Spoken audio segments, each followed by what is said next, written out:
Hello students, हमने last time history का chapter 7 start किया था, way of life in villages and towns. आज हम इसको कंटिन्यू करेंगे। हमने ट्रेड सेंटर, रिलीजियस सेंटर कल हमने डिस्कस कर लिया था। आज हम करेंगे कंस्ट्रक्शन ऑफ टाउन्स। किस तरह जैसे टाउन जो है वो बने यहाँ पर, किस तरह the town were built of mud bricks, palaces were made of finely carved wood. मतलब ये पहले की बात ये बता रहे हैं कि किस तरह बनते थे टाउन, जैसे मड ब्रिक्स से बनते थे, पैलेसेस जो है वो बनते थे करव्ड वुड से। Urban cities had drains, rings well and soaked pits to dispose of sewage. तो अर्बन सिटीज़ में क्या होने लगा कि वो ड्रेन्स सिस्टम जो है वहाँ पर बनाया, रिंग्स वेल मतलब गोल आकार में कुएं बनाने लगे, and soaked pit to dispose of sewage, sewage को डिस्पोज करने के लिए सोक्ड पिट बनाने लगे। तो city enclose by a moat or a rampart which act to the protection against flood। तो क्या है, सिटी को फ्लड से बचाने के लिए जो है रैम्पोर्ट एक्ट को जो है यहाँ पर इन्होंने एनक्लोज किया।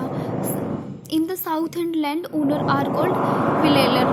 मतलब ये है कि साउथ में लैंड ओनर मतलब जिनकी जो लैंड होती थी, वो जगह जिनके अंडर होती थी, जो उसके मालिक होते थे, उसको क्या कहते थे, वेलेलर। फार्मर्स को उस टाइम क्या कहा जाता था, उजावर। एंड जो लैंडलेस मतलब लैंडलेस पीपल्स थे, जिनके पास लैंड नहीं थी खुद की, उनको क्या कहा जाता था, कदेशियार। ठीक है, और ये बात थी साउथ की। अब नॉर्थ में हम देखते हैं, विलेज हेडमैन वॉज ग्रामा भोजका। इनको क्या कहा जाता था, ग्रामा भोजका कहा जाता था। और जिनके पास थोड़ी बहुत लैंड होती थी, स्मॉल लैंड ओनर जो थे, उनको गृहपतीज कहा जाता था। और जो लैंडलेस पीपल्स थे उनको डोसा कर्मा क्रॉस कहा जाता था। ठीक है, ये बात थी कि कंस्ट्रक्शन ऑफ टाउन की, मतलब जो है टाउन में किस तरह से जैसे लोगों को जज किया जाता था। बात आती है कॉइन्स की, मतलब हिंदी में मुद्राएं जिनको बोलते हैं हम। ठीक है, trade flourished in this period due to introduction of coins. क्या है, ट्रेड जो है वो मतलब व्यापार जो है बहुत ज़्यादा बढ़ गया था उस टाइम में, जब से ये मुद्रा इंट्रोड्यूस हुई थी।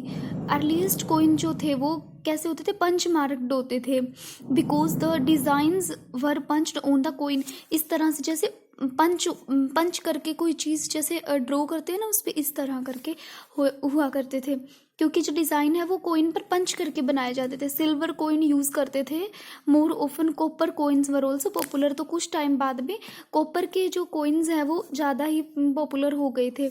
ये जो कॉइन है did not have any inscription on them, इनके ऊपर कोई इंस्क्रिप्शन नहीं हुआ करती थी। अब है कि ट्रेड इंक्रीज कैसे हुआ, इंक्रीज इन ट्रेड।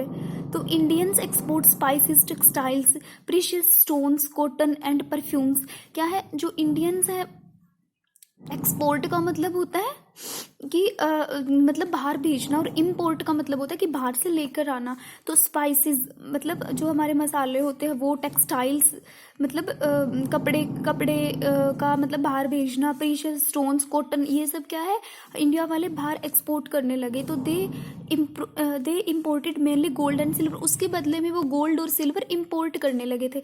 तो ट्रेड बढ़ गया ना, ट्रेड तो ऐसे ही हुआ ना, उन्होंने कुछ चीज़ें एक्सपोर्ट की तो उसके बदले में इम्पोर्ट की। नेक्स्ट है गिल्ड्स। मोस्टली जो मर्चेंट्स और जो क्राफ्ट्समैन हुआ करते थे, उन्होंने एक ग्रुप बनाया था जिसको गिल्ड्स और क्या कहा जाता था, श्रीन्स कहा जाता था। Headed by the chief called Elder. जो मतलब इनको कौन बनाता था, इनका जो चीफ होता था वो इनको हेड करता था, मतलब वो बनाता था, जिसको एल्डर कहते थे। जो श्रीन्स थे वो सर्व करते थे एज अ बैंक्स की तरह, जहाँ पर जो है पैसे जमा किए जाते थे, मनी डिपॉजिट की जाती थी। उनमें से कुछ जो है वो ट्रेनिंग भी देते थे और हेल्प भी करते थे प्रोडक्ट बेचने में। Reference about shrines is found in Vedic literatures. जो अगर हम ज़्यादा इनके बारे में बात करें शरीन्स की, तो वैदिक लिटरेचर और बुद्धिस्ट स्क्रिप्चर्स में इनके बारे में देखने को मिलता है। नेक्स्ट है संगम लिटरेचर। संगम का मतलब होता है असेंबली। ठीक है, असेंबली मतलब क्या है, इकट्ठे होकर ग्रुप में कुछ जैसे कुछ डिस्कशन करना या फिर उसको मिलके कुछ काम करना। One Sangam was held at Madurai. एक संगम मदुराई में हेल्ड हुआ था, जहाँ पर क्या है तमिल पोइट्स इकट्ठे हुए, मतलब तमिल के जितने भी कवि थे और स्कॉलर्स थे वो सारे एक साथ इकट्ठे हुए, तो 3 संगम हेल्ड किए थे उस टाइम। तो the collection of the first and second Sangams, first और सेकंड संगम का जो कलेक्शन था वो वहाँ से लॉस्ट हो गया था। तो थर्ड संगम में कंट्रीब्यूशन बनाया था पोइट्स ने, वर कंपाइल्ड इनटू 8 बुक्स, इन्होंने 8 बुक्स में कंपाइल करके बनाया था, जिसको इटुहोगी कहते हैं। ठीक है, ये जो पॉइंट्स दी, इन्होंने क्या है, लॉट ऑफ इंफॉर्मेशन दी थी संगम पीरियड के बारे में।